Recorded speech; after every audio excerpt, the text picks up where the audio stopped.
పరిశుద్ధ గ్రంథంలో నుంచి 71వ కీర్తన 9వ వచనం 18వ వచనం చదువుకుందాం. వృద్ధాప్యమందు నన్ను విడనాడకము, నా బలము క్షీణించినప్పుడు నన్ను విడవకము.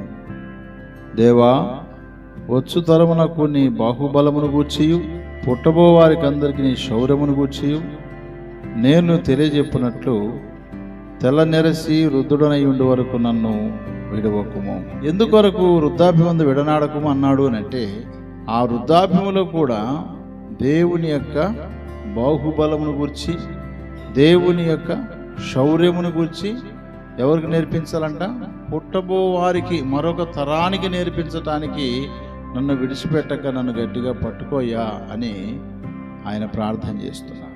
నిజమే, మనకు ఇచ్చే ఆయుష్కాలము పుట్టబోయే తరమునకు నీ గురించి, నీ బలం గురించి, నీ కార్యాల గురించి, నీ నామాన్ని గురించి ప్రకటించటానికి, వివరించటానికి, తెలియపరచటానికి మాత్రమే నన్ను విడిచిపెట్టకుండా పట్టుకో ప్రభు అని అడగాల్సిన బాధ్యత మనకు కూడా ఉంది.